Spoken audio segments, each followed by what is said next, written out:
Agradecer mucho al arquitecto Terrazas por esta oportunidad que me ha dado para dar esta breve charla. En realidad, él me pidió que elabore, digamos, algo relacionado a la materia que él da, ¿no? Que es ingeniería, los conceptos básicos de ingeniería y su relación con la arquitectura. Sin embargo, elaborando esta charla y esta reflexión, que le di ese nombre al principio, una reflexión estrecha, me doy cuenta que en realidad lo que se necesita saber es el tema de los procesos constructivos. ¿Ya? Entonces, en ese sentido va a ir enfocada esta charla que les voy a dar. Les voy a rogar a todos que me presten la mayor atención. ¿Por qué? Porque esto nadie más se los va a dar. Nunca nadie más se los va a dar. Tomen nota, ¿sí? Tomen nota, pero es algo que, por ejemplo, todo lo que les voy a comentar es una recopilación de todos los años de experiencia que he tenido respecto a ¿qué? A la construcción como tal, ¿ya? Entonces, a ver, la primera lámina. La arquitectura y la ingeniería tienen una estrecha relación. ¿Por qué? Porque la arquitectura como rama del conocimiento, ¿no? Se enfoca en el estudio y manejo y espacio de acondicionamiento del hábitat humano. Ustedes ya conocen eso. A eso se dedican. Ese es su tema es a lo que están estudiando. Ustedes son manipuladores del espacio. Son personas que trabajan y construyen el espacio donde habitamos. Distinto a un artista o un escultor que realiza también un manejo espacial, pero desde el punto de vista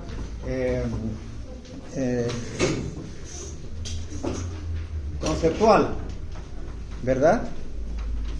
Lo que nosotros hacemos y diseñamos está en la línea entre el arte y la arquitectura. ¿Por qué? Porque si bien nosotros nos dedicamos al diseño, lo que nosotros diseñamos se va a habitar y por lo tanto tiene que funcionar, ¿no? Entonces, por ejemplo, este es un proyecto que lo han hecho en el estudio ATAC, ¿no? En Nueva York, ¿no? Donde presenta este volumen que evidentemente es precioso, ¿no? Que hace unos años no se hubiese podido construir, pero que ahora se tiene la posibilidad de construir gracias a la tecnología que avanza, sobre todo los métodos BIM, ¿no? Que combinan todo lo que es la ingeniería, la arquitectura y todo lo que son el acondicionamiento del hábitat, ¿no? Entonces, ahora se puede construir esto. Miren la diferencia con los otros hechos arquitectónicos ahí, que evidentemente tienen un carácter ortogonal, ¿no? Evidentemente por las limitaciones de cálculo en esos momentos. Entonces, gracias a la tecnología y los avances en la ingeniería, esto ahora sí se puede realizar. Entonces, este contraste es evidente, ¿no? Y bueno, es lo que con el tiempo es lo que los arquitectos queríamos, ¿no? Y que los ingenieros se han ido desarrollando para poder realizarse, ¿no? Entonces esto es importante. Vamos a la otra. Este también es otro tema, ¿no? La relación entre la ingeniería y la arquitectura. Ustedes saben muy bien, es la Catedral de Notre Dame en París, que ha sufrido un incendio hace un par de años atrás. ¿Ya? ¿Qué es lo que pasa? Esta catedral se ha trabajado, o sea, se ha construido entre 1163 y el 1245. ¿Ya? Entonces, esto ha habido 82 años de trabajo. ¿Se imaginan eso? 82 años de trabajo. Son 3 generaciones. El padre, el hijo y el nieto de los albañiles que han trabajado en esta obra. ¿Se dan cuenta del tamaño de lo que estamos hablando? Bueno, ahora la reconstrucción se planea que van a ser 5 años. Hasta el 2024, desde el 2019 hasta el 2024. Se han reducido 82 años de trabajo a 5. ¿Gracias a qué? A la ingeniería, ¿no? Gracias a la ingeniería, el avance tecnológico. Entonces, esa relación existe y es tremenda, ¿no? Pero Les cuento que es una relación como un matrimonio, donde siempre se anda peleando.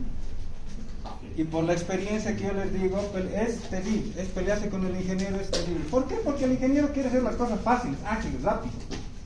Y nosotros no les damos eso. No les damos cosas fáciles. Y lo que regularmente pasa en la construcción, que ahora, ya aterrizando un poco en la realidad, lo que pasa es que el ingeniero gana en desmedro del arquitecto, ¿no? Porque regularmente recorta vanos, pone columnas, etcétera, etcétera, para hacer el cálculo más fácil, ¿no? Y ahí la pelea, ¿no? Entre el arquitecto y el ingeniero, ¿no? Ahora recientemente yo trabajaba en la alcaldía y me peleaba justamente con los ingenieros porque no querían hacer lo que yo les estaba pidiendo. Y al final ganaron ellos porque evidentemente lo que yo hacía o lo que yo había propuesto era más caro de lo que ellos proponían, ¿no? Entonces se recortaron vanos, así. ¿Ya?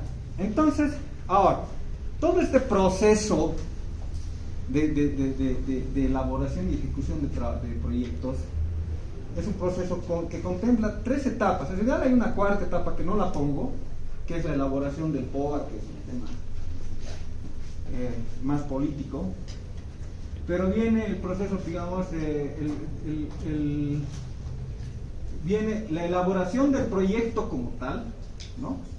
La elaboración del proyecto y luego la ejecución del proyecto, cómo ejecuto el proyecto, ¿no?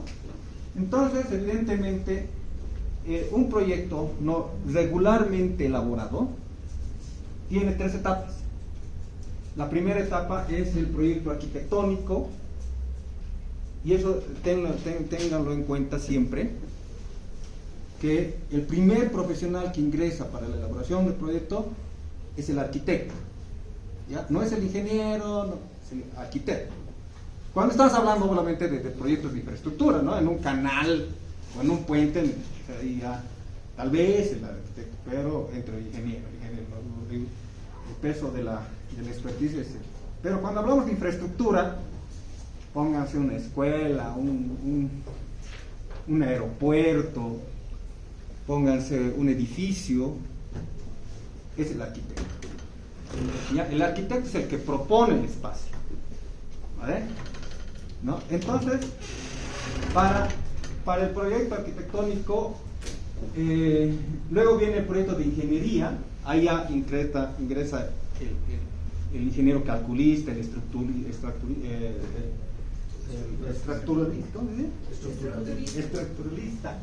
¿no? Luego, evidentemente, viene el eléctrico, el sanitario, etcétera, todas las otras ramas que se necesitan, ¿no? Y por último viene ya la unión de estas 2 etapas en una última, que ya es el proyecto de construcción, que aparte utiliza en algunos casos profesionales en interiorismo y paisajismo, ¿no? Que son los que le van a dar el diseño interior y evidentemente los exteriores. Ese es un proyecto, digamos, grande, ¿no? Algunas veces se van a eliminar algunos procesos, pero básicamente es eso.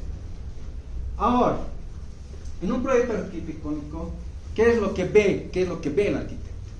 ¿Qué es lo que mira? ¿No? ¿Qué es lo que necesita? Necesita básicamente, a ver, vamos a la siguiente. Aquí en Bolivia, no sé en otros países, pero en Bolivia, ¿qué es lo que necesita?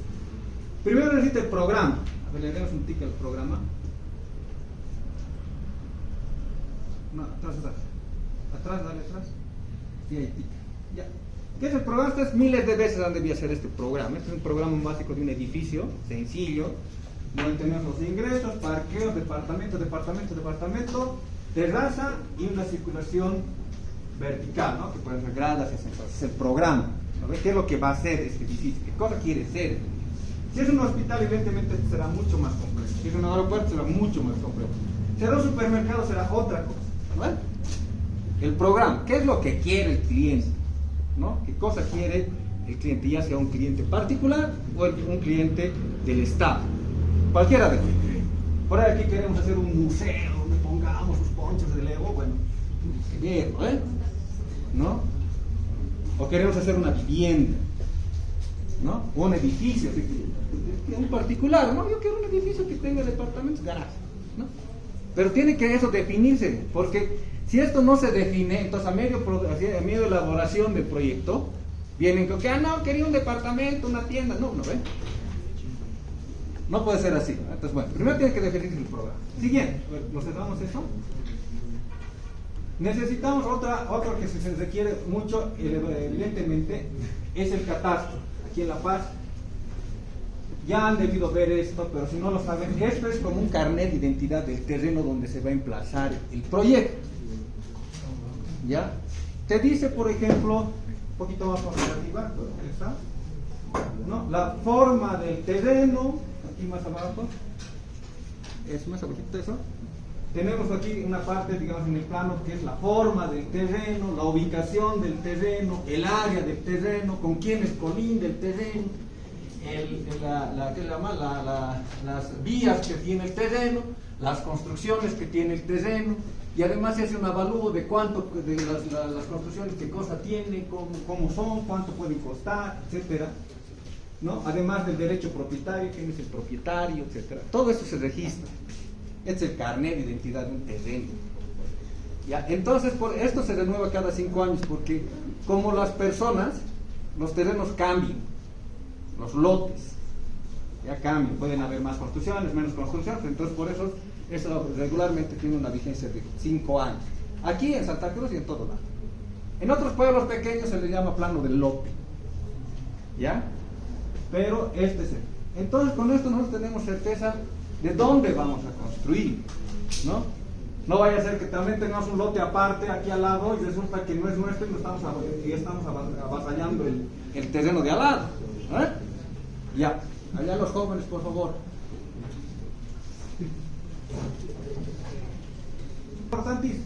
Esto, la topografía. Necesitamos saber cómo es el terreno donde vamos a trabajar, ¿verdad? ¿Cómo es? Entonces en este tenemos un proyecto topográfico, un plano topográfico donde tenemos las líneas de nivel, las vías también donde están emplazadas, las coordenadas, ¿no? En un sistema UTM que es el que utilizamos actualmente, ¿no? Una referencia de ubicación en donde se encuentra y más detalles acerca, por ejemplo, de la simbología que tiene. Este también es, sobre todo aquí en la ciudad de La Paz, importantísimo. ¿Para qué? Para que el proyecto tenga cortes, elevaciones, hasta dónde vamos a subir, hasta dónde vamos a bajar, etcétera, ¿no? Entonces, imprescindible en algunos casos.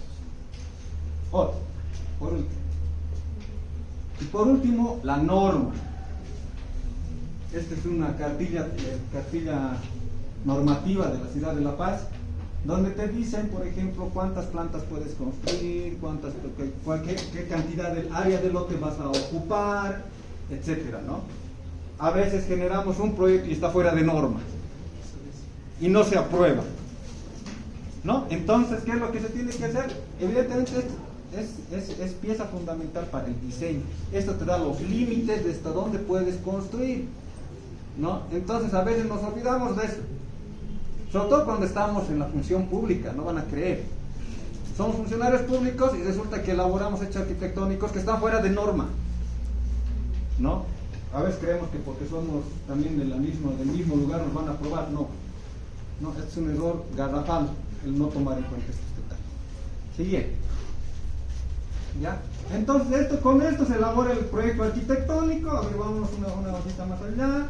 Aquí tenemos un proyecto arquitectónico normal, donde ustedes ya conocen, son plantas, elevaciones, cortes, como los que presentan ustedes en sus proyectos. Esto ya no lo voy a afectar. Y vamos al siguiente, ¿no?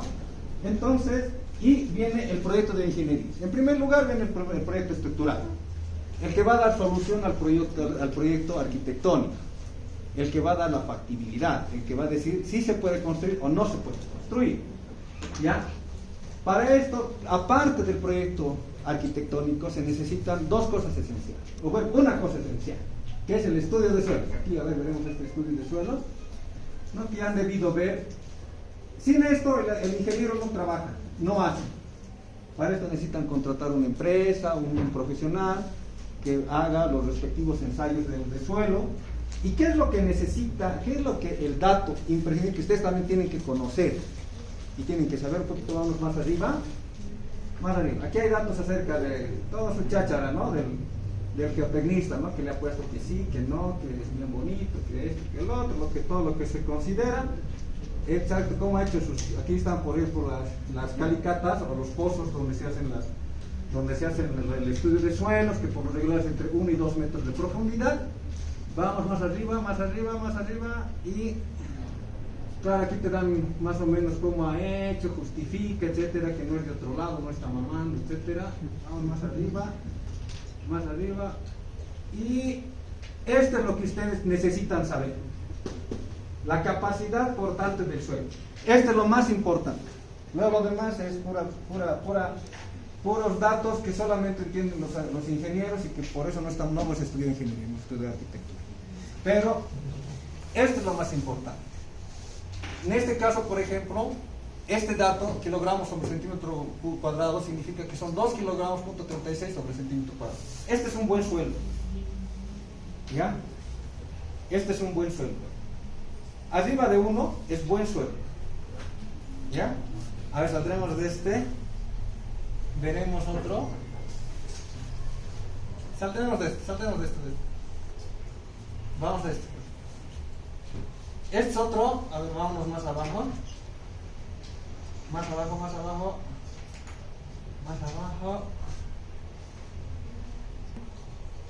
Este terreno tiene 0,8. Ya es mal suelo. Piénsenlo si quieren construir ahí. Piénsenlo, porque aquí necesitas refuerzos, ya el ingeniero tiene que pensar ya en losas radieras, adiostres y demás. O sea, ya se incrementa el costo, por ejemplo, del proyecto. Saldremos a ver de ese, veremos el otro. En este. No. Aquí ya ni construyen. ¿Ya? Ahora, ¿por qué les digo que tienen que ver esto? Ustedes conocen, por ejemplo, el mercado de la bolita, que está del teatro al aire libre, ¿citas? ¿Por qué no lo ocupan? Porque ha habido falla estructural. ¿Por qué ha habido falla estructural? Porque cuando han hecho, no han tomado en cuenta el estudio de suelo, y el suelo era pésimo. Han construido, se ha quebrado, se ha roto, proceso. Hasta ahora el arquitecto, todos los proyectistas que han elaborado eso siguen en proceso. Y la empresa no se le ha pagado, etcétera, y queda ahí y se ha quedado parado. Y los que tenían que ocupar el lugar ya no han ocupado. ¿Por qué? Por un error, ¿no? Entonces, ahora, esto evidentemente, todos estos datos, el ingeniero lo interpreta de mejor manera para poder elaborar él su proyecto, ¿no? Él su diseño, ¿no? Y es ahí donde pelean, ¿no? Le pondremos esta columna más gruesa, más delgada, más aquí, más allá, y ahí donde tienes que pelear, ¿no? ¿Ya? Pero eso es la importancia de este estudio de suelo. ¿Ya? Entonces, una vez que se elabora, vamos a la siguiente cosa. Claro, evidentemente el ingeniero va a definir, bueno, también en concordancia con el arquitecto, va a definir el sistema constructivo, ¿no? Generalmente es en hormigón, pero podría ser en metal. Aquí hay, en este es en vigas metálicas de acero, o steel framer, o tal vez en madera, ¿no? Estos son los más populares sistemas constructivos que tenemos. Hay más, hay muchos, pues, evidentemente, pero por lo que regularmente se utiliza. En algunos casos, en la mayoría de los casos va a ser en hormigón. Pero hay lugares, por ejemplo, el caso de ese estudio de suelos que hemos visto que tenía 0,3, que tal vez la solución más práctica sea realizar uno de estos. ¿Por qué? Porque es más ligero, ¿no? Entonces ahí también el arquitecto va a tener que cambiar el proyecto, tomar en cuenta estas consideraciones, etcétera, ¿no? Pero esto es importante. ¿Qué sistema de constructivo vamos a utilizar? ¿Qué sistema de estructural vamos a utilizar? ¿No? Y ahí puede ser la relación con el ingeniero, ¿no? Entonces, la relación que ustedes tienen, ¿por qué ahorita el arquitecto les está enseñando de las estructuras, qué es un momento, qué es esto, qué es el otro, para que puedan saber, tengan idea de lo que les está hablando el ingeniero cuando van a ir a pelearse de estas cosas? ¿Ya? Entonces, a veces es un tedio. Yo me acuerdo de estudiantes preguntando, no, tenía que hacer esto, que cortes y que tal cosa, ¿sí? No, tienen que saber, porque No puede ser que ustedes hagan un proyecto con unas columnas así delgaditas cuando necesitas uno de este tamaño y va a venir y se va a reír en tu cara el ingeniero. ¿No ven? Entonces tienes que saber. O un vano enorme de 6, 8, 10 metros sin tomar las consideraciones correspondientes. Va a venir el ingeniero y te va a decir no se puede. Y no se puede. Entonces por eso tienen que conocer este tipo de trabajo. Siguiente. ¿Ya? Entonces bueno, ahí está un proyecto estructural, ¿no? De Just es el otro proyecto. Pero bueno, eso ya conocemos, ya lo hemos visto. Vamos al siguiente. No está el proyecto y su memoria de campo. Vamos al siguiente. Ya, y aquí, claro, evidentemente también están las otras ingenierías que vienen, que básicamente, por lo general, son la sanitaria, la hidrosanitaria y está la eléctrica. Sin esas dos, no se puede vivir. ¿Ya? Entonces, sería de locos que generen un proyecto que no contemple las instalaciones sanitarias y las instalaciones eléctricas, ¿no? También se pueden ahí adicionar todo lo que es datos. Antes se tomaba en cuenta por telefonía, se tomaba en cuenta cables, etcétera, pero ahora ya no. Ahora ya con el avance de la tecnología es datos, ¿no? Necesitamos un hub de datos, etcétera, todo ese sistema de datos para que tengamos nosotros nuestro Wi-Fi, ¿no? Entonces, eso es ahora, ¿no? Mañana, ¿qué será? Pero básicamente sí necesitamos sanitario y eléctrico. Sí se necesita, ¿no? Entonces, desde la más humilde vivienda hasta el proyecto más grande de un aeropuerto, un puerto, todos necesitan esas dos ingenierías básicas que están en función a la civil y a la arquitectónica, ¿no? Porque esas ingenierías se acomodan a lo que ya está establecido desde el punto de vista arquitectónico como civil, ¿no? Entonces, aquí hay también algunos proyectos de ingeniería eléctrica, de ingeniería sanitaria, ¿no? Que se elaboraron en Santa Cruz. Santa Cruz son terribles. La norma en Santa Cruz es estrictísima. ¿Ya? Entonces vamos a seguir. Bueno, entonces vamos ya, una vez que ya queda completado el proceso de producción, o sea, de elaboración del proyecto, ya se ha definido, vamos al proceso de ejecución del proyecto, ¿no? Entonces aquí, por ejemplo, aquí tenemos tres escalas o jerarquías en el tema de la ejecución. En primer lugar está el fiscal o la fiscalización de obras. Intermedio está la supervisión y la ejecución. Estos dos primeros, o sea, estos dos, la base y el siguiente, la ejecución y la supervisión de obra, están en obra. Siempre están en obra. O sea, ese es su trabajo. No puede haber un supervisor que no esté en obra. ¿Ya? Muchas veces contratamos un proyecto que está, no sé, en Ancoraimes, en no sé qué lugar, y resulta que el supervisor nunca ni conoce. ¿No? No, eso está mal, negativo. ¿No? Tiene que irse a vivir allá hasta que se construye el edificio. ¿Ya? Antes se tomaba esto muy a la ligera después. Igual eran los supervisores, se contrataba supervisión y mandaban unos de ustedes que estén regresaditos con el joven que está charlando. Así. Y que no está atendiendo. Mandaban a esos jóvenes, ya esos estaban ahí, ¿no? Y el que era el supervisor estaba sentado en su oficina ahí en La Paz. ¿Y qué es lo que pasaba al final?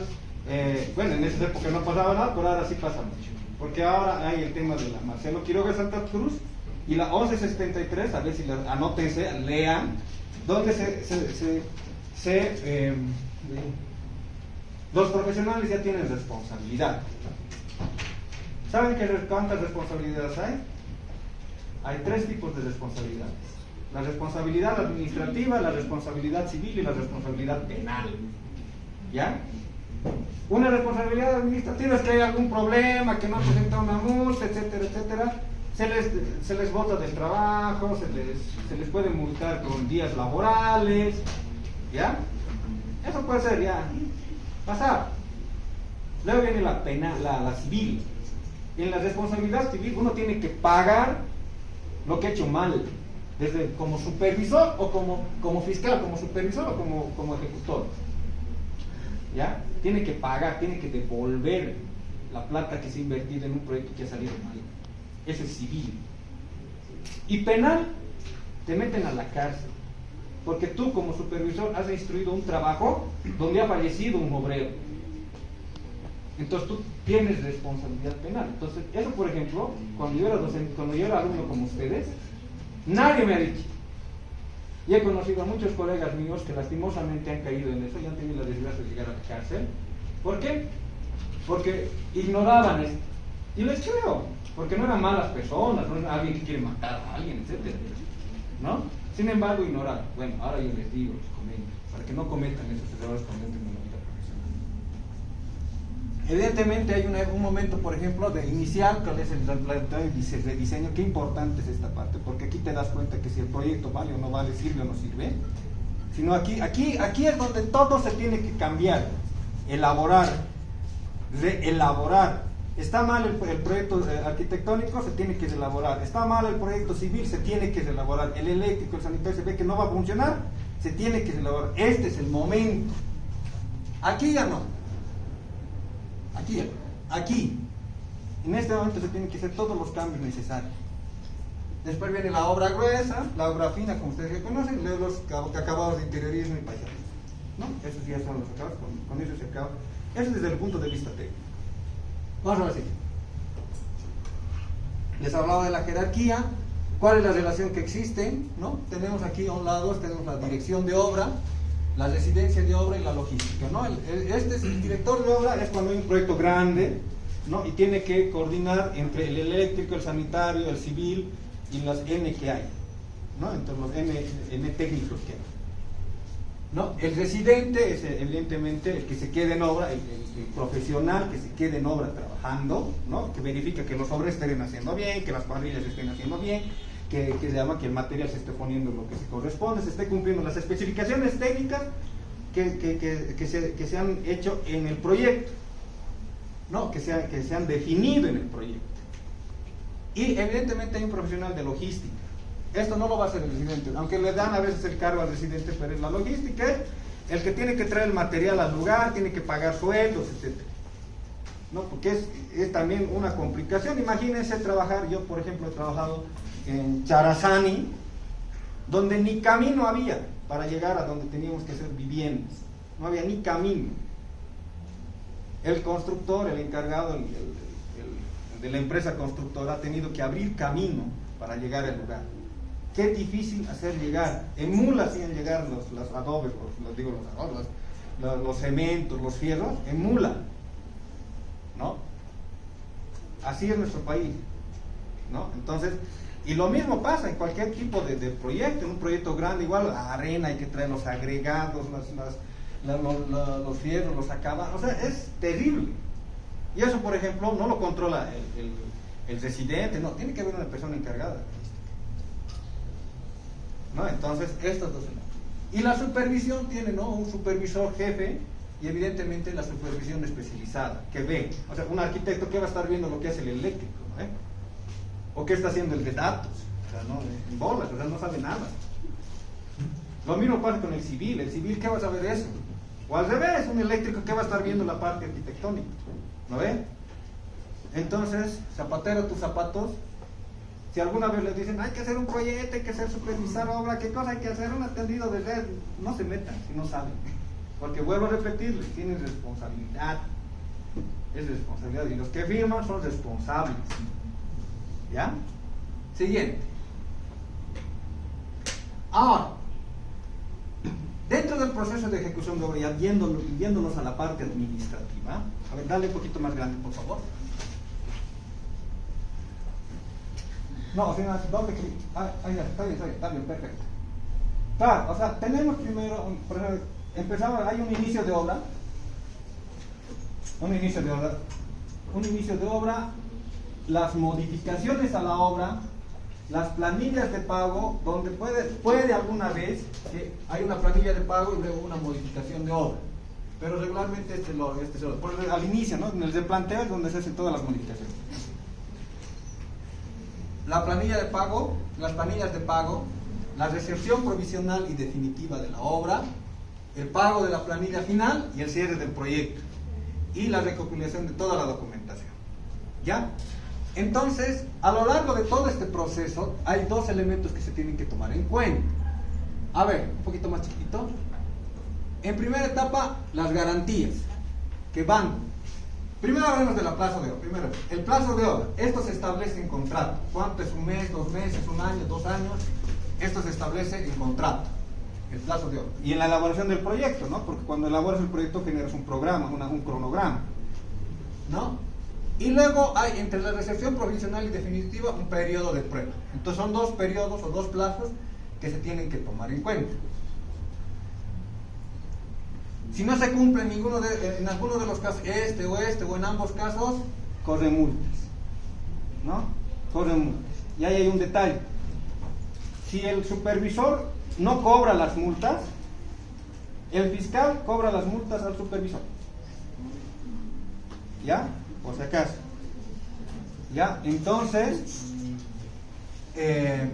tenemos aquí por incumplimiento de una parte del contrato, que evidentemente son los plazos de obra, ¿no? Entonces, tenemos que tomar en cuenta primero los plazos. Yo la primera obra que yo he supervisado no tenía idea de los plazos. Como sea, ya a mí nomás el putazo. Es estricto. El cronograma de obras es estricto. No hay si quiero, no quiero. Es estricto. Y se tiene que cumplir, y se tiene que tomar. Y otra cosa son las garantías. ¿Qué son las garantías?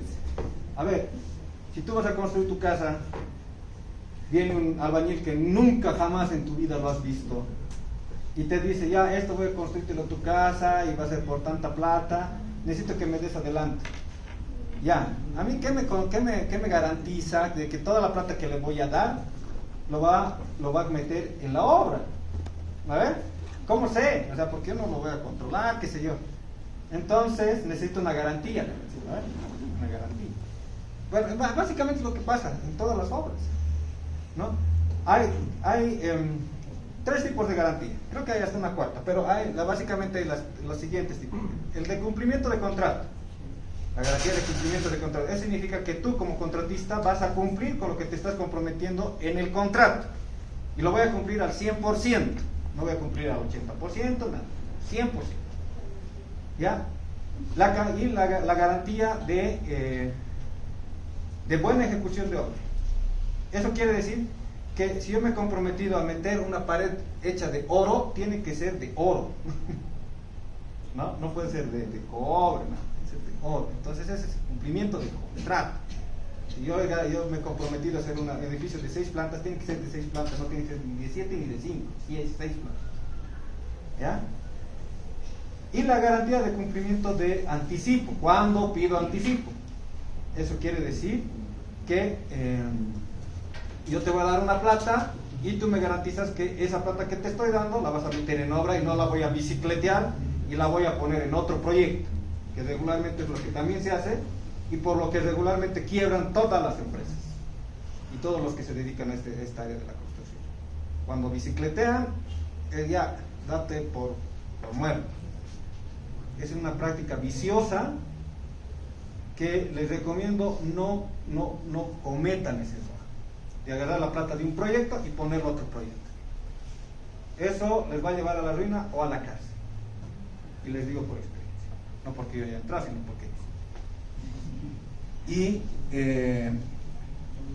tenemos ese tres. Hay uno más que es o sea, cuando uno, digamos, tienes un proyecto que más o menos ha estimado que vale 100 y resulta que las empresas van y dicen voy a hacer por 95, 98, 96 y viene un cuate y te dice por 80. ¿Ya? Entonces, un precio sumamente bajo. Entonces vos dudas, pues, ¿no? O sea, tan barato. Entonces le pides una garantía también de cumplimiento de contrato, ¿no? Que va a cumplir con el costo que yo estoy haciendo, va a cumplir. O sea, que no está hablando y después me va a querer aumentar, ¿no? Que va a cumplir con él me ha dicho tan barato, entonces te voy a dar. Ahora, hay dos tipos de garantías, también se quería explicar. Hay una garantía, una póliza de garantía y una boleta de garantía. La póliza de garantía significa que vos vas a un banco y le dices necesito esta póliza para garantizar esta obra, ¿no? Entonces, y si es que me ejecutan la obra, o sea, si es que me ejecutan la póliza, si es que yo no cumplo con lo que me estoy comprometiendo a hacer, yo como contratista, si es que no cumplo, entonces el contratante, el dueño, va a ejecutar la póliza. y se va a cobrar de vos, se va a cobrar lo que hayamos colocado como la cantidad o la plata que hemos establecido en la póliza. Entonces lo va a cobrar todito. Y entonces esa entidad financiera va a venir y me va a cobrar a mí. ¿Y yo qué he puesto como garantía? Mi casa, mi auto. Entonces lo va a rematar, va a hacer todo ese proceso. No, esa es una póliza. Entonces ahí no necesitas más que necesitas los bienes con los que vas a garantizar esa póliza. Es más fácil para ti como contratista, le pones tu casa, tu terreno, qué sé yo, ¿no? Más difícil para la entidad financiera cobrarte, pero a la larga se va a cobrar. La otra es la boleta de garantía. La boleta de garantía es con plata contante y sonante.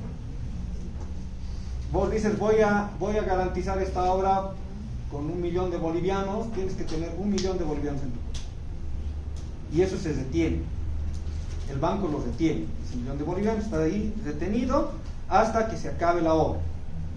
Se acaba la obra y te devuelven la boleta. Y cuando se ejecuta, vuelvo a repetir, eso es plata contante y sonante, ¿no? Entonces, si has perdido 1 millón de bolivianos, perdiste 1 millón. Por eso es tan difícil también ser contratista, ¿no? Ejecutor. Es bien difícil, es bien complicado. He visto que hay gente que se ha suicidado, hay gente que ha entrado a la cárcel, ¿no? Porque no ha entendido la magnitud que significa ser un contratista, ¿no? Entonces es harta responsabilidad. No les digo que no lo hagan, más por el contrario, les incentivo a que lo hagamos porque se necesita empresas constructoras. Lo que sí les digo es que hagan los recaudos, tomen muy en cuenta lo que les estoy diciendo.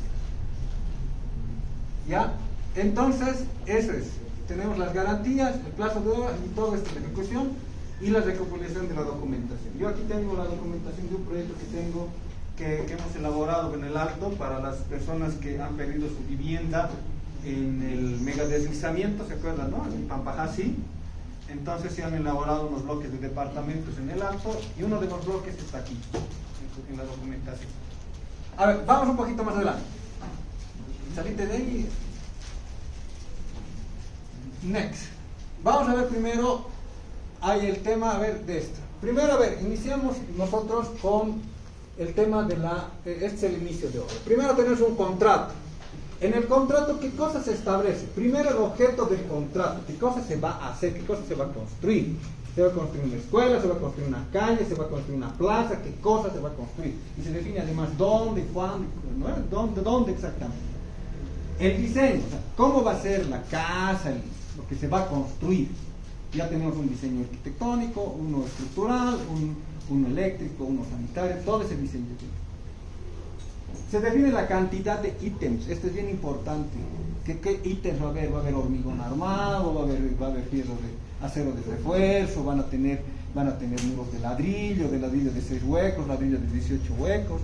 Todos los ítems se detallan. Ese es, en el diseño es lo más difícil, porque el diseño uno sueña, no, voy a diseñar con esta color, que el otro, estilo minimalista, así. Pero a la hora de hacer el proyecto es aquí donde uno sube. Y esto también lo hace entre el arquitecto y el ingeniero, esto es la muerte, porque no la puedes pelar, y es el problema, ¿no? Un arquitecto que es muy junior, o sea, que es muy joven, no sabe más que por los textos. Pero cuando uno va metiéndose en el trabajo, en la construcción, entonces se va entendiendo qué necesitas. Necesito tal cosa, para esto, por ejemplo, bloques de ladrillo, de cemento. Necesito también unos aceros de refuerzo, necesito un mortero de tanta cantidad de arena con cemento para que se conecten los bloques, etcétera, ¿no? Todos aquellos detalles que a la vista no se ven. Por ejemplo, aquellas placas eléctricas, ¿qué tipo de placa es? ¿Qué tipo son empotradas del tipo tal? Tienen un revestimiento de tantos, con una sujeción de tornillos de encaste, con ramplug, etcétera, etcétera, ¿eh? Cada detalle.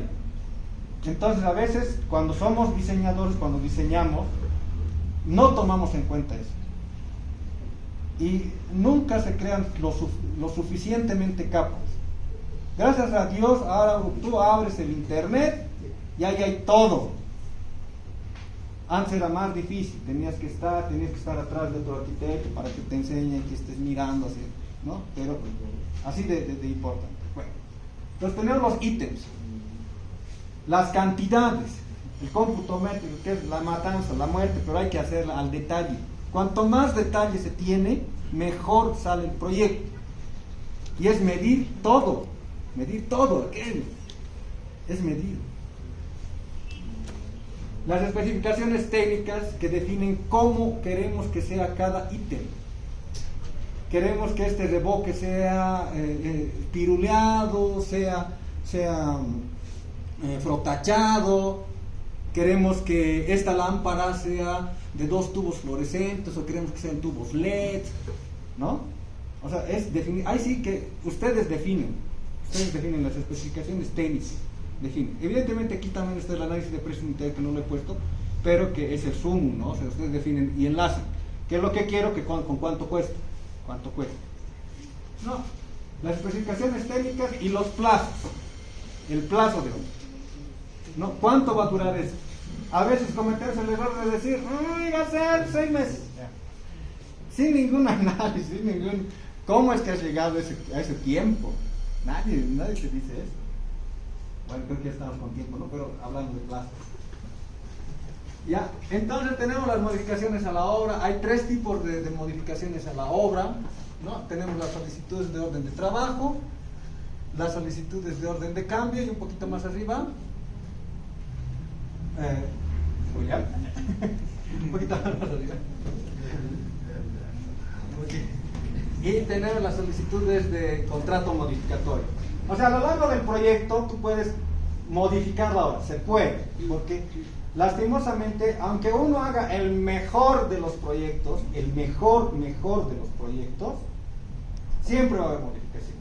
La realidad se antepone ante ¿no han visto lo que recién ha pasado? Por ejemplo, estaban levantando un muro de contención tamaño baño ya con todo el cálculo que tenía que hacer. Se ha caído el muro de contención, ¿no ven? Aquí en Sopocachi, la empresa Tauro, ¿no ven?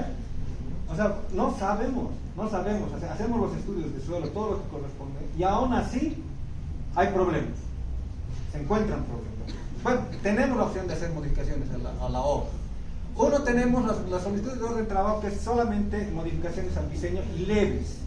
Pónganse, tenemos un muro de contención que tenemos que elaborarlo aquí, pero por alguna razón de la vida hay que recorrerlo 1 metro. Bueno, pues entonces se habla con el supervisor, entre la empresa constructora y el supervisor, y se define si mover. Entonces eso se hace mediante el libro de órdenes o una cartita, no hay ningún problema. Entonces es un orden de trabajo, ¿no? Que no ha hecho variar ni las cantidades ni las especificaciones técnicas, no ha hecho variar, ¿ya? Caso contrario, si tenemos, por ejemplo, tenemos una ventana que no se va a poder poner aquí por alguna razón, entonces la podemos mover más allá. La ventana sigue igual, o sea, todos los volúmenes no han cambiado en nada, ni las especificaciones técnicas, sí un poco del diseño. Para eso es la orden de trabajo.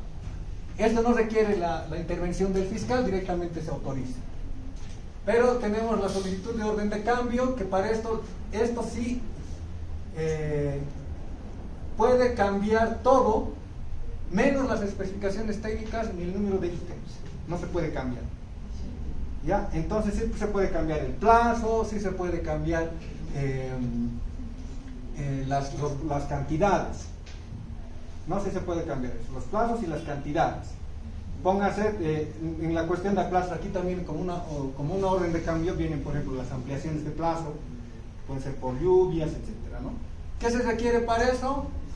Se necesitan los rediseños, los cómputos métricos y un balance de lo nuevo que se va a hacer, los cronogramas, cuánto tiempo más nos va a llevar, y las certificaciones. Las certificaciones también son bien importantes.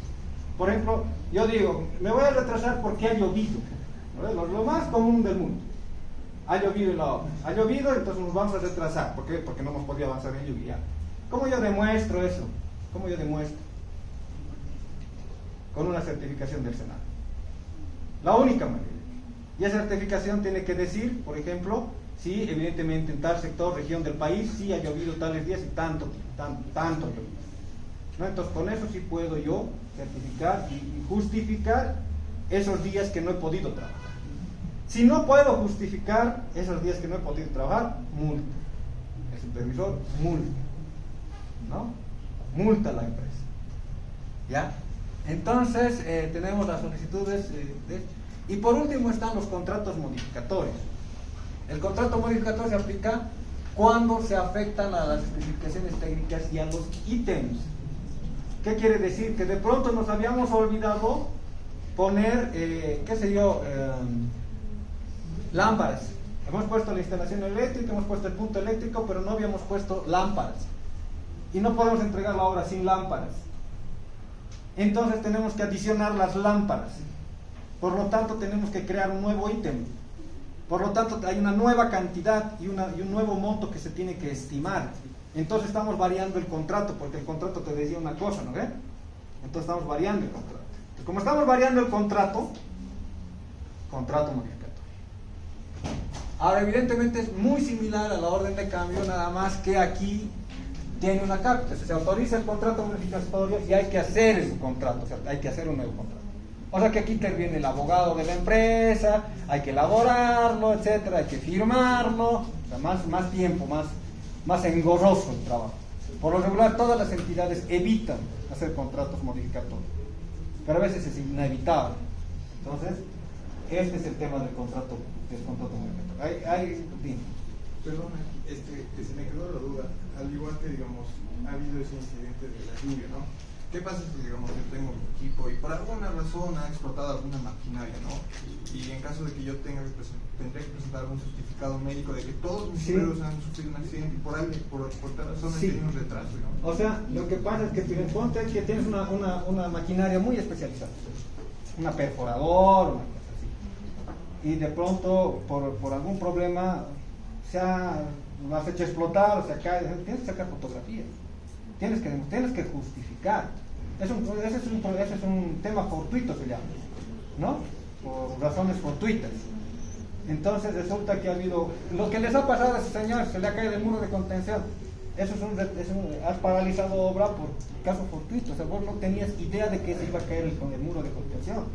Pero se ha caído. Entonces tienes que paralizar obra. Entonces el supervisor analiza y paraliza la obra y informa al fiscal. Y el fiscal también autoriza la paralización de obra. Hay motivos, hay razones, eso se establece en contrato. Por ejemplo, estás en el campo y resulta que bloquean el camino. Entonces en el contrato se establece, ¿no? Por bloqueos, problemas sociales se establece, muchas veces se establece como motivo de paralización y extensión de plazos de obra. ¿Ya? Fechas patronales, o sea, pucha, vas y resulta que justo es la fiesta del pueblo y todos están chupando y resulta que ya, o sea, lo has paralizado la obra. Entonces, si eso se justifica con fotografías, con una carta del alcalde, etcétera, se puede justificar. Todo tiene que justificarse. Si yo he retrasado la obra, tengo que justificar por qué. Si yo estoy cambiando algo, que estoy haciendo de un material a otro material, tengo que indicar por qué. Y el supervisor también tiene que autorizar. No puedes hacer también alegremente hacerlo. Si no es que tienes que avisarle al supervisor, el supervisor mirará, evaluará y dirá si se puede o no se puede. Y el supervisor mandará un informe a la fiscalización. Y la fiscalización verificará el comportamiento entre el supervisor y el fiscal para autorizar la modificación, la autorización final, ¿no? Porque a veces resulta que sí, evidentemente, este y este se han puesto en combinola, dicen que sí, pero el fiscal tiene que verificar que no, porque el fiscal es el último defensor del contrato. El fiscal defiende al cliente, al dueño, al propietario, al inversor. Eso es lo que hace el fiscal. El supervisor hace cumplir lo que está especificado en el contrato. Y evidentemente es el que construye, entonces tiene otra mirada del proyecto, ¿no? Es un control triple donde el que manda al final es el fiscal. Sin la aprobación del fiscal, estas modificaciones no se aprueban. Por eso el fiscal, si bien no está en obra, él verifica toda la parte administrativa, porque por lo regular el fiscal y el supervisor, el ejecutor y el supervisor, están más enfocados en la obra, que vaya adelante, que marchen, pucha, no, que metan los obreros, que sigan metiendo, que ya esté levantándose. Para él está bien, pero muchas veces se obvia la parte administrativa y resulta que luego se tienen conflictos. El supervisor verifica toda esa parte administrativa. ¿Ya? Sigamos. Esas son las modificaciones a la obra. ¿No? Tenemos luego las planillas de pago. Hay dos tipos de planillas de pago, como ya les he explicado. Primero son las planillas regulares, ¿no? Las solicitudes de planilla comunes, que son en la obra, en el tiempo que transcurre la obra. Para eso el contratista tiene que presentar croquis, he hecho los cimientos. Entonces ya, ¿dónde están sus cimientos? Aquí están mis cimientos, tienen tanto por tanto, estas son mis dimensiones. Todo se justifica, todo. Tengo columnas, las columnas, cuánto de alto, cuánto de ancho, cuántas son mis medidas. Tengo lámparas, ¿cuántas lámparas he puesto? 1, 2, tengo que ubicarlas en un croquis. En este espacio he puesto allá, en este sector he puesto 6 luminarios, en este 6 luminarios. Todo se justifica, todo. Si no se justifica, entonces está mal la planilla.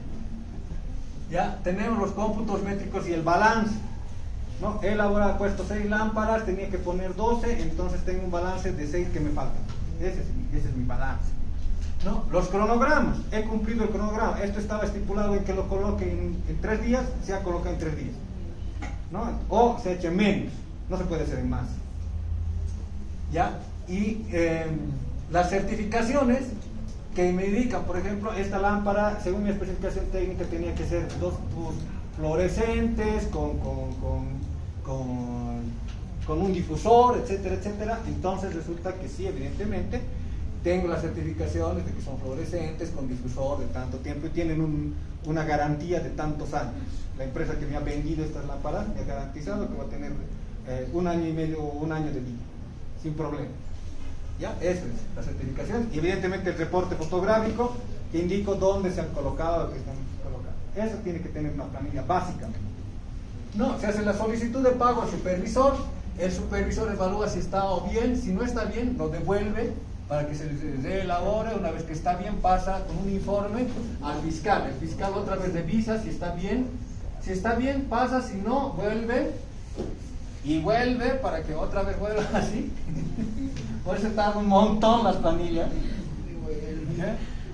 Cuando ya está todo ok, recién se autoriza, se hace la autorización de pago y el desembolso, que eso se coordina también con el área económica, financiera de la entidad a la que están trabajando. Entonces ustedes autorizan, el fiscal autoriza, sí se puede pagar. Mira la responsabilidad ahí, ¿no? ¿Qué pasa si no es revisado? ¿Qué pasa si de verdad habían volúmenes extra adicionales? ¿Qué pasa? Yo he autorizado que se pague. Entonces eso puede llevar una responsabilidad hasta civil. Yo tengo que de mi bolsillo devolver esa plata que he autorizado. Así es. No, y luego viene el tema, ¿no? Por ejemplo, de la planilla final, donde básicamente tienes todos los mismos elementos de allá arriba necesarios. Pero tienes aquí un elemento importante. La planilla final no se paga hasta que se haga la recepción definitiva de obra. ¿Ya? Entonces se hace la recepción definitiva de la obra y recién se paga. ¿Ya? Una vez que se ha pagado, se hace la misma solicitud, se verifican multas, ¿no? Se verifican multas. En las otras planillas no se multan, todavía no se verifican las multas, pero aquí sí se verifica todas las multas que se han tenido. Multas por incumplimiento en los plazos, multa por incumplimiento en los profesionales. Por ejemplo, si yo soy una empresa y he prometido que iba a traer un ingeniero que ha estudiado en el MIT y está trabajando ahorita, ha tenido currículum en la NASA, yo tengo que traer a ese ingeniero. Y el supervisor tiene que verificar que esté trabajando ese ingeniero. Ahora, si yo no traigo al ingeniero que he prometido que iba a traer, o al profesional que iba a traer, se multa la empresa. ¿Ya? Eso está establecido también en el contrato. ¿Ya? Si no multas, vuelvo a repetir, si no multas, es probable que a ti te cobren las multas como supervisor. Y si tú, como fiscal, no te has dado cuenta de esto, también tú llevas parte de la responsabilidad. ¿Ya? Sigamos. Terminado, ¿no? Se hace el desembolso y evidentemente una vez que se hace esto, se hace también un certificado de cierre de proyecto. Ya, y por último, a ver, veremos uno más. Tenemos una lámina más. Esto con recepción a las planillas. Ah, y las recepciones de obra. ¿Ya? Tenemos dos tipos de recepción de obra. La recepción provisional de obra, ¿no? Donde la empresa solicita, ¿no?, la recepción provisional. El supervisor tiene que verificar que se ha cumplido, o sea, va a la obra, verifica con tu planilla, aquí tenías 6 lámparas, 12 lámparas, sí, tenías pintura, sí, tenías puerta con chapa, sí, con, ¿no?, las placas, 1, 2, 3, 4, 1, 2, 3, 4, sí, cortinas, sí, todo, así, piso, todo. ¿Se ha cumplido? Ok. Cuando has verificado eso, probablemente la pared esté manchada, probablemente esté sucio el piso, los vidrios estén sucios, probablemente. Eso ya pasa, no hay problema. Pero ponte que viene y te dice, ah, sí, y la puerta, ah, no, es que recién me lo van a traer, pero hasta mañana lo compro. No se recepciona. Y si no se recepciona, multa. Se multa la empresa. Ya, entonces, así tiene que ser el comportamiento del supervisor. Porque también el fiscal va a venir, ahí sí, porque tú como supervisor le dices al fiscal, con una nota, con un informe, le dices al supervisor, al fiscal de obra, ya se ha concluido la obra. Entonces, ¿qué es lo que va a hacer el fiscal de obra? El fiscal de obra, perfectamente, va primero, va a autorizar la recepción por toda la documentación que le has mandado y va a conformar una comisión de recepción de obras. El fiscal no recibe solo. Conforma una comisión que está por lo regular hecha con un administrativo y otro técnico. Toda esa recepción va a ir, es una comisión que van a ir y van a recibir la obra. Ah, sí, tienen los pisos, qué linda la pintura, qué bonita. El fiscal también más técnico se mirará, puta, sí, el otro, el hormigón, que la madera, sí, el cerro, como está en la especificación técnica, ¿no? Ya, y dirán, ah, sí, pero está un poquito sucio las ventanas, está un poquito sucio la puerta, está desenmarcada, hay que enmarcarla mejor. O sea, cosas leves, ¿no? Como también puede decir, no, está mal, esto está mal, se rechaza. Si se rechaza la obra, multa. ¿Ya? Entonces la obra tiene que estar concluida al 100%, no puede estar concluida al 80%, al 99%, tiene que estar al 100%. ¿Ya? Lo único que les vuelvo a repetir, lo que se puede aceptar en una recepción provisional es que estén sucias las ventanas, esté sucio el piso, esté manchada la pintura. Eso no se puede, nada. Se puede ajustar la ventana que no está abriendo bien, o la placa que está colocada está un poquito choquita, entonces hay que colocarla más rectita, nada más, cosas así básicas, y se anotan, todas esas observaciones se anotan en el acta. Arreglar tal cosa, sí. No se puede poner la palabra completar, jamás se puede poner en el acta, poner la palabra completar, porque se supone que está completo. ¿Ya? Tómenlo en cuenta. Comete muchas veces ese error. Eso de verdad también eso ya es con llamada de atención. Eso ya vienen, te ponen una llamada de atención, siendo fiscal o siendo supervisor. Llamada de atención, tal vez hasta 1 o 2 días de haber. ¿Ya? Entonces, es eso. Y tenemos la recepción definitiva, que es lo mismo, pero claro, se verifica que todo lo que se haya anotado en la acta provisional se haya cumplido, ¿no? El supervisor verifica, ¿no? O sea, la empresa pide, el supervisor verifica y si no, multa. ¿No? Y luego cuando está así pasa un informe al fiscal, el fiscal también va, verifica y con la misma comisión va, verifica que se han hecho. A veces el fiscal nomás va, pero supone que la ley dice que toda la comisión tiene que ir a verificar. Pero como están en sus cosas, bueno, regular solamente el fiscal va, pero verifica que se ha cumplido al 100% y se hace el acta de recepción definitiva. Volvamos otra vez a la parte de arriba, a la resumen. Al primer azul. Esto. Ya, entonces vuelvo a repetir. Entonces tenemos el inicio de obra, las modificaciones que hemos hablado, las planillas, la recepción provisional de obra, recién viene la planilla de pago y el cierre de proyecto, que regularmente lo hace el fiscal. El fiscal cierra el proyecto. Ya el supervisor y la empresa ya se han ido a su casa, ya felices, contentos porque han construido, han challado, han hecho todo, ya está. El fiscal cierra el proyecto. Y para cerrar el proyecto tiene que recopilar toda la información del proyecto. Toda, desde el libro de órdenes, desde las planillas, todas las notas que se han elaborado, todo. Porque luego todo este material va a una auditoría. Y el auditor no es un arquitecto, no es un ingeniero, no es un electricista, no, es un auditor. El auditor va con su calculadorita, agarra la planilla y empieza a sumar así. Y saca su monto. Y si encuentra una falla, ya empieza. Observaciones. Se verifica que se han cumplido las especificaciones técnicas. Decía cemento Portland tantos, y resulta que en la fotografía dice el cemento de otra clase, anota. Observaciones. ¿Ya? El auditor, letra muerta, lo que dice.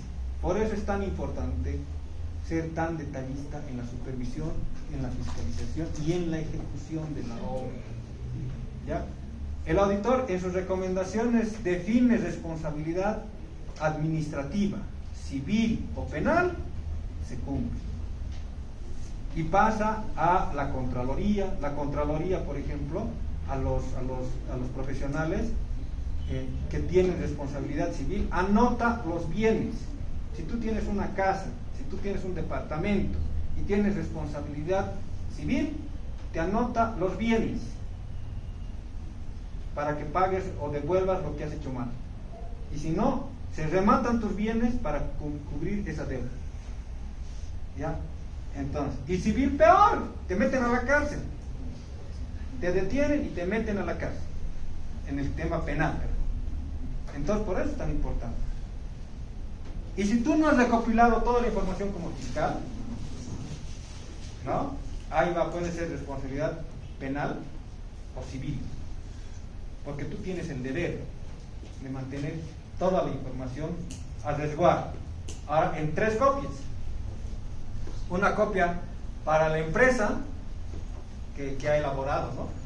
Todo su proyecto, etcétera, sus planillas, etcétera. Todo va. Otra copia para la entidad que ha construido, la contratante, ya sea un ministerio, ya sea la señora de al lado que ha construido su casa. Y para ti, una copia para ti. Esto tiene que ser oro, porque antes pasaban 10 años y se terminaba la responsabilidad. Con la Marcelo Quiroga Santa Cruz es de por vida.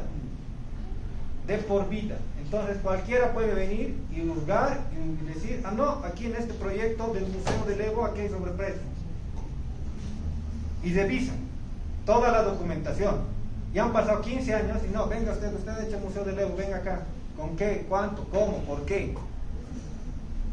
Ya no se exime de responsabilidad.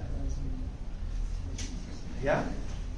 Bueno, chicos, hay hartísimo que decir. Este tema es un tema de maestría inclusive, porque apenas les he dado. A ver si tienen alguna pregunta, ahorita podemos recibir, a ver. Yo tengo una consulta. Usted cuando dijo que tiene auditoría, la auditoría solamente hace papeles. Sí, no. La auditoría es técnica y administrativa. Entonces, la auditoría hay una primera parte que es administrativa, que revisa toda la documentación. Como les he dicho, con su calculadorita, uno por uno, a sacar sumas y restas. Y hay la técnica, donde contratan un técnico perito, el cual va y revisa si evidentemente se han colocado las columnas que se han dicho, con el diámetro que se han dicho, con las especificaciones que se han establecido, ¿no? Y verifica. Pero ahí me imagino que trata que si en la auditoría hay alguna falencia en papeles, recién va el perito. Exacto, sí. Entonces, si elaboran bien la carpeta, el físico puede que no exista abajo, entre comillas. Ahora, mi otra consulta es la siguiente. No, pero no, eso tampoco no es tan así. Cuando existe una auditoría, por ejemplo, por eso hay un plano de entradita, plano topográfico, eso está aquí referenciado, se supone que no está aquí referenciado. Con las coordenadas con las coordenadas que te han dado, tiene que ir el técnico, el administrativo, aunque sea, ¿no? Y tiene que llegar al lugar y ver el auditor.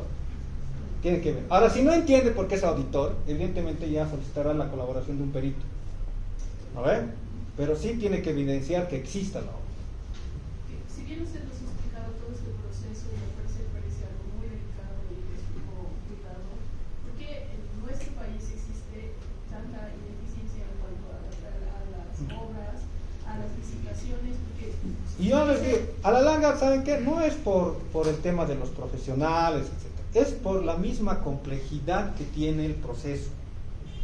El proceso es muy complejo y en la ciudad de La Paz, por ejemplo, en la alcaldía de La Paz la llevan al extremo, porque cumplen la norma a rajatabla y es extremadamente difícil construir aquí en La Paz.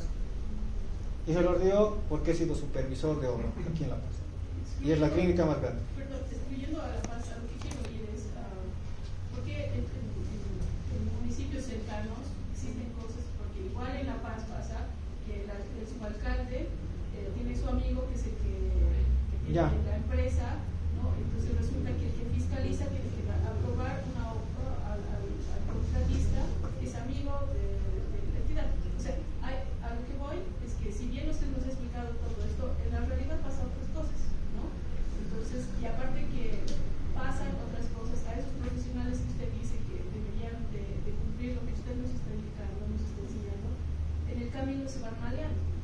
No con dinero, sino que les acosan, que si no hacen, pues bueno, ¿no? Entonces yo voy a eso, y qué cosas nosotros podríamos hacer, si bien queremos resguardar nuestro trabajo, ¿no? Y no llegar al extremo, como usted dice, qué cosas podemos hacer nosotros para evitar esas cosas, siendo que vemos en las noticias que hay obras fantasmas, que hay obras que en un lugar han hecho 2 veces el mismo proyecto, o sea, esas cosas. A ver, ¿cuál es? Gracias a que este es un proceso tan complejo como les he explicado, y eso que no les he explicado la parte de la programación del POA y demás cosas, ¿ya? La complejidad en los procesos administrativos y políticos conlleva a la corrupción, o sea, es una puerta abierta a la corrupción, porque como es tan complejo, como a veces es tan difícil determinar quién es el causante de tal cosa, entonces hay muchas personas que aprovechan eso para poder ser corruptos, para poder ser corruptos. Y la ventaja que tienen en este sistema es que pueden echar la culpa a los técnicos, al supervisor, al ejecutor, al fiscal. Y el alcalde gaucho, ¿no? O el oficial mayor. No, los que han hecho la obra, los encargados eran el ejecutor, el fiscal y el supervisor, ¿no? Yo nunca les he dicho que contraten a tal persona. Yo nunca les he dicho que te hagan tal cosa o que firmen tal cosa. Bueno, solamente tienen una manera de defenderse ante esta situación. Bueno, en realidad tienen 2 maneras. Primero, cumplir esta norma, porque tienen que conocerla, toda la norma.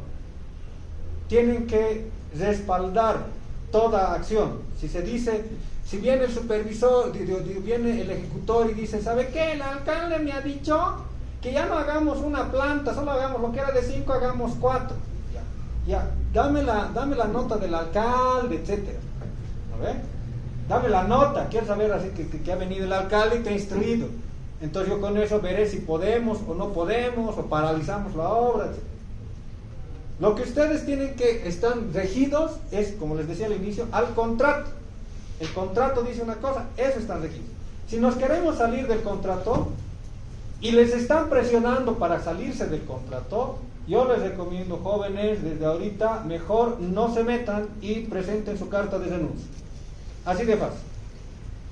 A veces, obviamente, cuando somos jóvenes ya tenemos hijos, ya tenemos responsabilidades, tenemos deudas, el departamento, a ver, pero es mejor buscar otra fuente de trabajo a seguir con eso, ¿no? O también tienen la última opción, es meterle nomás, ¿no? Y ustedes también reciban, pero eso ya no es ético. Eso ya no es lo que se debe hacer. Ustedes están siendo parte de la corrupción, parte de eso. Entonces, eso ya se los dejo a su criterio, a su formación que tienen. No deberían hacerlo. Yo les digo, agarren, presente su carta de renuncia. Listo, se acabó. Ságanse, busquen otra pega. Si están en ese medio, ¿no? Porque durante mucho tiempo, y es lastimosamente lo que ha pasado en este país, nos hemos acostumbrado a que las autoridades y las personas hagan lo que les dé la gana. La gana. ¿No? Desde los alcaldes aquí en La Paz, en Santa Cruz, pasando por los gobernadores, peor porque esos nadie los controla, terminando en el gobierno. La Casa Grande del Pueblo que vemos allá grande se ha construido sobre área patrimonial. Han destruido una casa que era patrimonial de la época de la colonia. La han hecho polvo. No sabemos dónde estará la arquería. ¿Quién se lo habrá llevado la arquería? Tenía arquería de piedra de la colonia. ¿Dónde estará la arquería? Se ha perdido.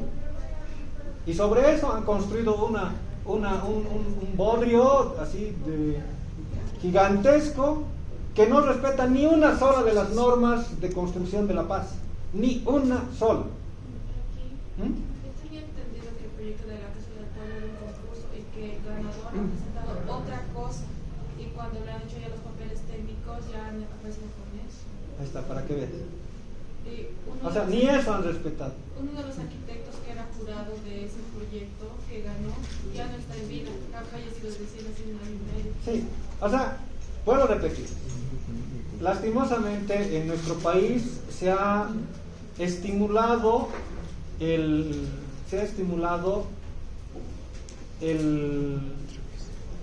la corrupción, porque todo le puedes meter. Métele, como sea. No, joven, no, eso está muy mal. Está muy mal. Se tiene que cumplir lo que se ha establecido como norma, la norma de construcción, la norma de respeto, protección al patrimonio, las normas de seguridad. Para eso hay especificaciones técnicas, para eso y todo, ¿no? Entonces, si hay alguna autoridad que les venga y les diga, yo soy el alcalde y vos eres chango supervisor y te estoy diciendo que hagas tal cosa, entonces mejor presenten su carta de renuncia. Mejor presenten, no se metan, porque tarde o temprano también eso va a tener consecuencias. Ya está establecida la ley, ya está establecida. Nos acostumbramos a no cumplir la ley, pero va a haber algún momento en que cambien las cosas y va a venir gente que va a decir, sí, vamos a hacer cumplir la ley. Y vuelvo a repetir, la ley no prescribe. La Marcelo Quiroga Santa Cruz, la 1178, no prescribe. Entonces tranquilamente va a venir otro gobierno y va a decir, a ver, ¿dónde están los papeles de la Casa Grande del Pueblo? ¿Dónde está la documentación de UNASUR? ¿Dónde está la documentación de la UPRE? ¿Dónde está? Venga, responsabilidad. ¿Quién era el técnico? ¿Quién era el supervisor? ¿Quién era el encargado de la obra? ¿Quién era el director, el jefe de unidad? ¿Quiénes eran? Venga. Así va a ser. Ahorita porque está nomás el gobierno que está, se están sucediendo todas estas cosas. ¿Qué va a pasar mañana? Nadie sabe. Pero ya está la ley hecha, ¿no? Que no se cumpla por ahora es otro tema. El tiempo que me ha dado para exponer y nada más decirles eso, ¿no? Que el proceso de construcción, de elaboración y ejecución de proyectos es largo, es complejo, que analícenlo. No les digo que no se metan, más bien tienen que meter porque con lo primero que van a trabajar es esto, ¿no? No es que el que no cae resbala en esta situación, pero que tomen en cuenta todas mis palabras a la hora de hacer, de empezar en este proceso, ¿no? Que es parte, es bien lindo, ¿no? Nosotros arquitectos queremos soñar, que estamos diseñando, y tal vez en otros países, ¿no? Se puede, ¿no? El diseño, nosotros estamos dedicados, pero no, nosotros nos vamos a dedicar a la construcción, tarde o temprano, ¿no? Entonces, en ese sentido, ahí está, hay todos estos bemoles que deben conocerlos a la hora de bailar esta pieza de la construcción. Ya, gracias de nuevo. Arquitecto. Muchas gracias.